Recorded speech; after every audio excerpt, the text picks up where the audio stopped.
Salam, peace be upon you. My name is Muhammad Laik Sadiqi, the father of Holophase. Part 30. Closed production loop. Why the writing never stops.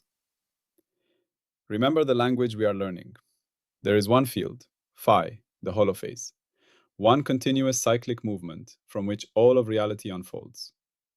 When phi begins to change, its first derivatives appear, and with them, the three dimensions show themselves at once. Time as omega, space as k, and motion as v, built from both. Every higher derivative is a finer question about how phi changes, and each one casts three shadows together: a time shadow, a space shadow, and a motion shadow. These echoes mix and weave into one another, forming the patterns we call fields, particles, bodies, thoughts, and worlds. In this picture, everything that exists is a living tapestry of phi, endlessly echoing through its derivatives and their dimensional shadows. Today, we listen to just one of those echoes. You are standing at the culmination of self-reference and closure in Ep.9, the generative grammar. Our journey through this book has been a deep exploration of the loop. We saw how phi patterns can refer to themselves, how measurement is a co-production, and how the grammar maintains its own consistency. We have seen the universe as a self-modeling, self-correcting narrative. Now, we arrive at the final, synthesizing question of this book, a question that brings us face to face with the ultimate nature of existence. Is this a story with an end? Does the universe, having set its grammatical rules in motion, eventually write a final period, a last sentence, after which there is nothing left to say? Or is the act of writing itself the fundamental, eternal state? Today in Part 30, Closed Production Loop, Why the Writing Never Stops, we reach a profound conclusion. The universe is not a story heading toward a conclusion. It is an autopoietic engine, a system that produces itself. The writing does not stop because the product of the writing is the writer. The act of generation is the fundamental substance. There is no external author, no outside stage, no final curtain. There is only the loop. Phi's dynamics produce patterns, and those patterns, through their existence and interaction, become the very conditions for Phi's continued dynamics. Our anchor image is a self-sustaining chemical reaction held in a brilliant, eternal flame. Picture a perfectly designed lamp, like an ancient, eternal flame. The fuel is a special mixture. As it burns, it produces not only light and heat, but also, through a clever catalytic process, it regenerates the very chemicals that constitute the fuel. The flame consumes its own waste to create new fuel. The light illuminates the chamber where the fuel is stored. The heat maintains the temperature needed for the reaction. There is no external refueling. The flame exists because it burns, and it burns because it exists. It is a closed loop of production. The flame is not going somewhere. Its enduring dance is its purpose. Today, we learned that the holophase universe is this flame on the grandest scale. Phi burns, and in its burning, it creates the conditions for its own perpetual burning. Here is the culminating puzzle of this part. We have derived an elegant, self-contained grammatical system. It starts from an initial condition and evolves via rules. But where did the initial condition come from? Where did the rules come from? And if the system evolves towards some final, boring equilibrium, like a gas spreading uniformly, would that not be an end to the story, a silencing of the generative grammar? How can the writing be truly endless? The holophase answer unfolds in three layers, each deeper than the last. First, on the question of the initial condition and rules. In the closed-loop view, these are not separate from the system. The rules are the inherent grammatical structure of phi itself, the relationships between phi and its derivatives. They are not imposed from outside. They are what phi is. A circle has the property of constant curvature.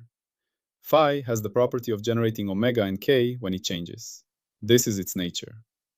As for the initial condition, in a truly closed, self-contained system, the distinction between initial condition and law blurs.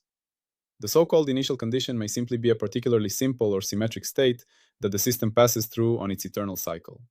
Or it may be one branch of a wider, metastable landscape. The quest for a first cause may be a grammatical error, a misapplication of the time-bound concept of causation to the timeless totality of the loop.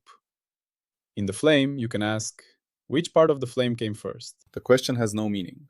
The flame exists as a whole, self-sustaining process. Second, on the threat of equilibrium and the end of novelty. This is where the computational and nonlinear aspects of the grammar from books 9.5 and 9.4 come to the rescue. A system with sufficient nonlinearity, feedback, and many degrees of freedom does not simply settle into a dull equilibrium. It can exhibit chaos, emergent complexity, and self-organized criticality. It can have attractors that are not static points, but complex, dynamic geometries, strange attractors, that ensure perpetual, non-repeating motion. Think of a turbulent river. It never reaches a final, motionless state. It is in a steady state of flux, with eddies forming and dissolving, energy cascading across scales. The water molecules are the same, but the patterns are ever new. The phi field, with its nonlinear interactions and hierarchical structure, is like this eternal river. Equilibrium is a theoretical ghost. The reality is open-ended production. Third, and most profound, is the role of self-reference. This is the master key to the closed loop. The universe produces subsystems, observers, models, that represent the universe. These models then become actors within the universe, guiding actions that alter the phi field itself. We design experiments, build particle colliders, engineer ecosystems, write codes that simulate cosmic evolution. These are not external interventions. They are productions of the grammar within the grammar. The universe's self-model changes the universe's state. This creates a feedback loop of incredible richness. Phi produces minds. Minds build models of phi. Models guide actions that alter phi, which changes the conditions for minds, and so on forever. The story writes its readers, and the readers write the next chapter. This is a loop with no end, because the product of the loop is the engine of the loop. So here is the point. The universe is not a clockwork mechanism winding down. It is a grammatical flame, a computational river, a narrative Mobius strip, where the beginning is the end and the author is the story. The writing never stops because writing is not something the universe does. It is what the universe is. Let's explore the triunity of the closed production loop, the time echo of the loop, eternal becoming. In time, the loop manifests as an ending process. There is no before the loop and no after it. Time itself is a derivative shadow of phi's change, so it is generated within the loop. The loop has no external timeline. The time echo is cyclical or chaotic eternity. Whether in the grand cosmological cycles of some models or in the endless novelty of chaotic dynamics, time does not lead out of the system. It is a dimension of the system's own perpetual unfolding. The present moment is not a point on a line from start to finish. It is a location in an eternal, self-generating tapestry. The space echo of the loop, the contained expanse. In space, the loop means self-containment. There is no outside, where the rules are stored or where an author sits. Space, like time, is a relational structure that emerges from phi's patterns. The space echo is finite yet unbounded wholeness. Like the surface of a sphere, which has no edge, the universe as loop is all there is. Every point is interior. Every structure is generated from internal relations. The apparent vastness of space is not an emptiness waiting to be filled, but the active, structured body of the loop itself. The motion within the loop is not progress toward an external goal. It is transformation for its own sake. Energy, the tally of change, cycles through forms, from potential to kinetic, from mass to radiation, from coherent thought to physical action. The motion echo is conserved yet ever-changing flow. The total amount of happening, a conserved quantity perhaps related to action, remains, but its manifestations evolve without end, driven by the feedback between levels, ensuring the flame never dies. Now, let's locate this ultimate insight on the master tree. This is the apex of book 9.7, self-reference and closure. The node closed production loop is the final synthesis of the entire book. It depends on every concept below it: self-reference, measurement, and consistency maintenance. It enables the final triumphant step of the entire episode, the synthesis of physics in book 9.9. For if the loop is closed, then all of physics must be expressible as a dialect within it, with no leaks to the outside. This node represents the logical completion of the Holophase worldview, a universe that is its own cause, its own substance, and its own meaning. To feel the reality of this loop, let's light lanterns from systems that embody it. A near lantern from ecology, a mature rainforest. The rainforest is a closed-loop production system. Plants grow using sunlight, carbon dioxide, and nutrients. They produce leaves, wood, fruit. Animals eat the plants and fruit. Animals and plants die, decomposing into nutrients that feed new plants. The plants produce the oxygen that animals breathe. The complex structure of the forest creates its own microclimate, shade, humidity, that sustains the very species within it. There is no external manager beyond the sun's energy input, which in our universal analogy would be the fundamental inherent burning of phi. The forest is a self-sustaining, self-renewing loop of production and decay. It doesn't aim to become a static monoculture. It thrives in dynamic, chaotic equilibrium, constantly writing its own intricate story. A middle lantern from economics, a market economy. An economy is a loop of production and consumption. People labor to produce goods and services, production. They are paid wages, which they use to buy goods and services, consumption. This consumption creates demand, which incentivizes more production. The money circulates. Innovations in production, new technology, change consumption patterns, which in turn drive new innovations. The economy is not a machine that produces a final product called wealth and then stops. It is a self-exciting, feedback-driven process. Crashes and booms are part of its chaotic dynamics. Its rules, laws, regulations, are themselves produced within the system by political processes shaped by economic forces. It is a profoundly closed, self-referential production loop on a social scale. A far lantern from cosmology. Conformal cyclic cosmology. This is a specific, daring model proposed by physicist Roger Penrose. It suggests that the far, far future of our universe, a vast, cold, empty expanse of radiation and supermassive black holes that have evaporated, becomes, through a conformal rescaling, a change of units that removes scale, indistinguishable from the hot, dense, smooth Big Bang of a new universe. The end of one cycle is the beginning of the next. There is no singularity, just a transformation. This is a cosmological vision of a closed loop.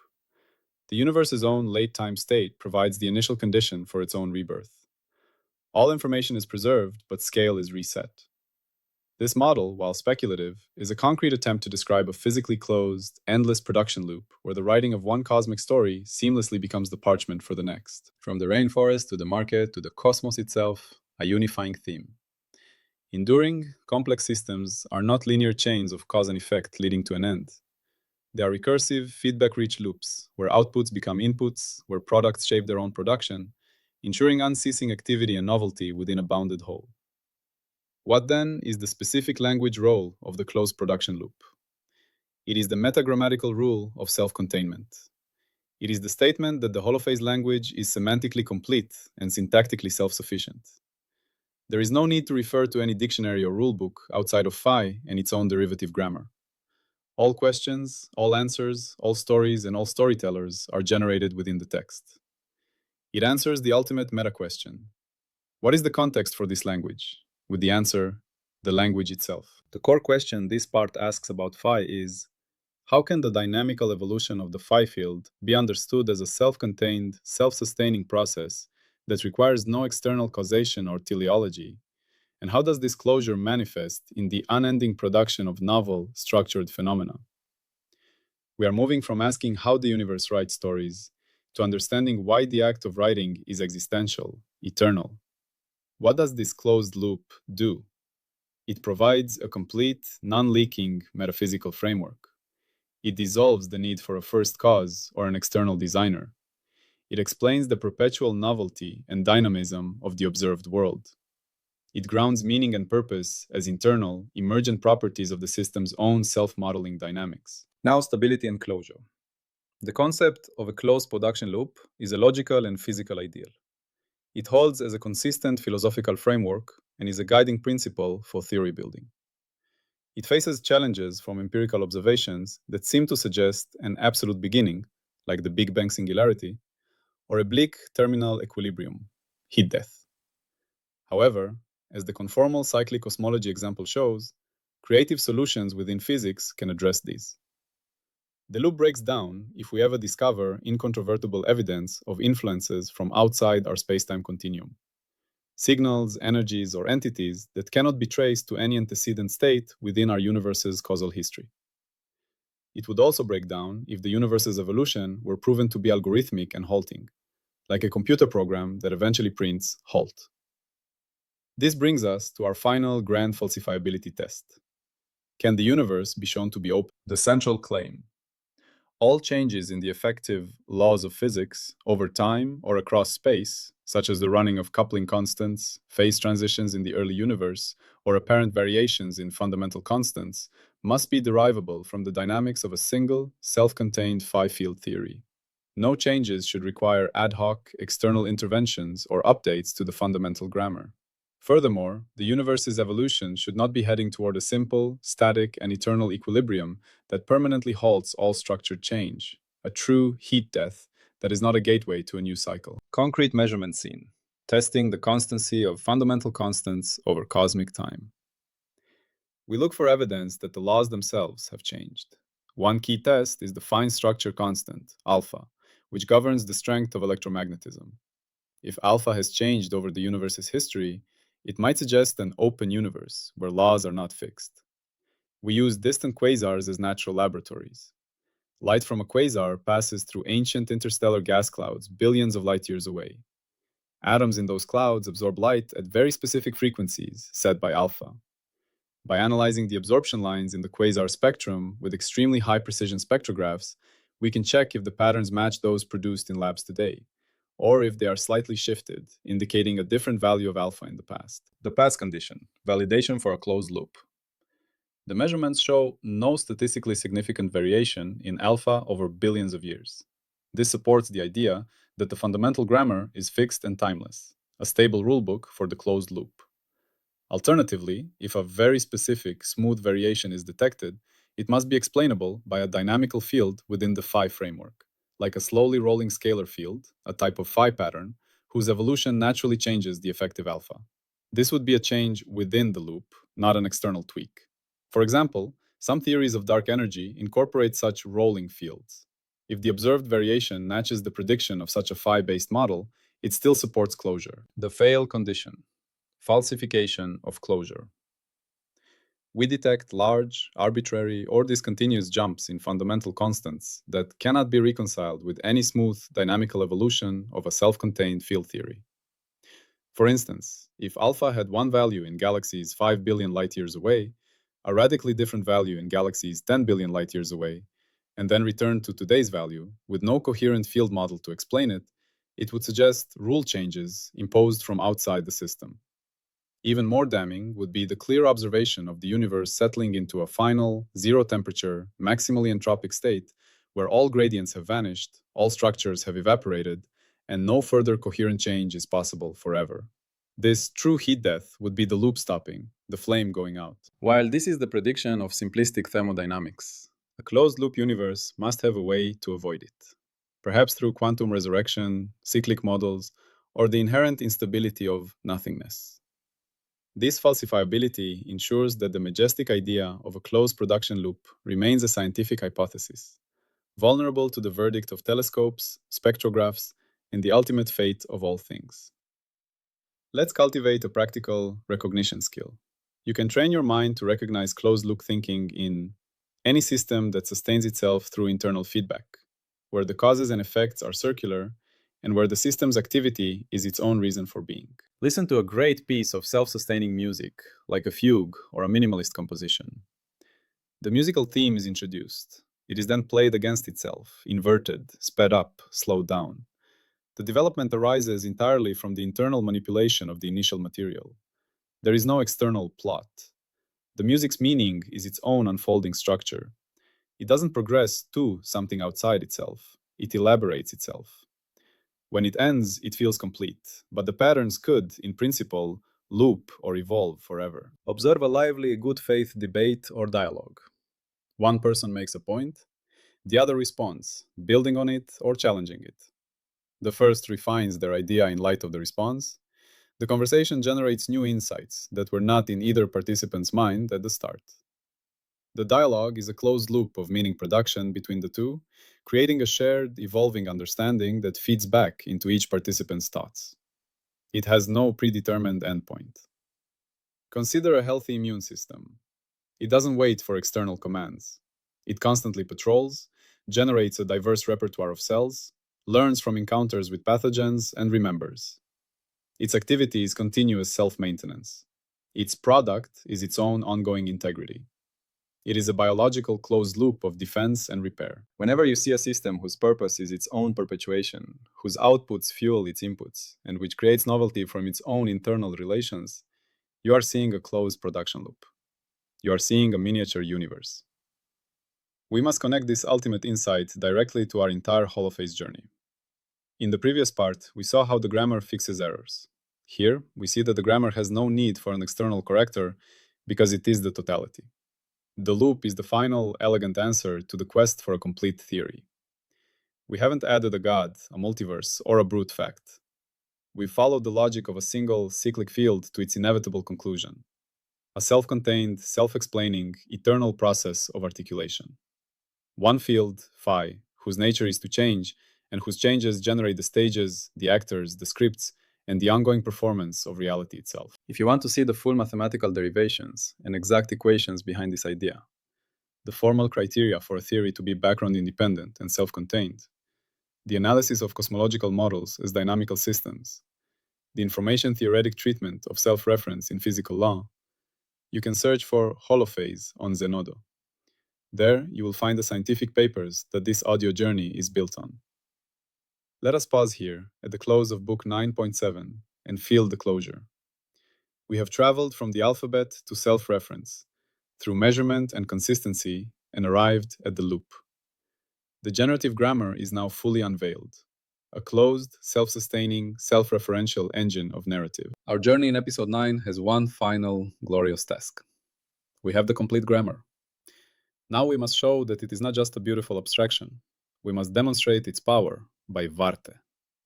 We must show how the dialects we call classical mechanics, electromagnetism, quantum theory, and general relativity are all natural, compelling accents of this one universal language.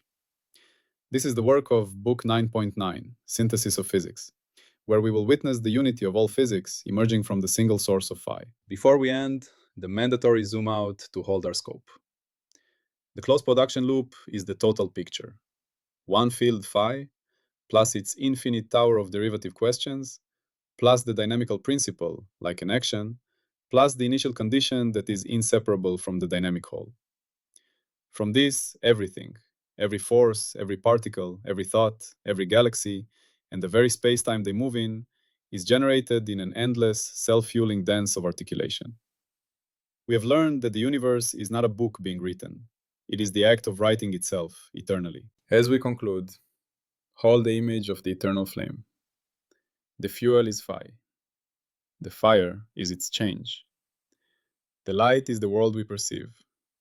The heat is the energy of existence. The catalytic converter that turns waste into new fuel is the loop of self-reference and feedback. And the chamber that contains it all is the closed, self-sufficient totality of reality. There is no outside. The writing never stops, because the writer, the pen, the ink, and the story are one and the same, engaged in an eternal generative dance. We are that dance, becoming aware of itself. Salam, and peace be upon you.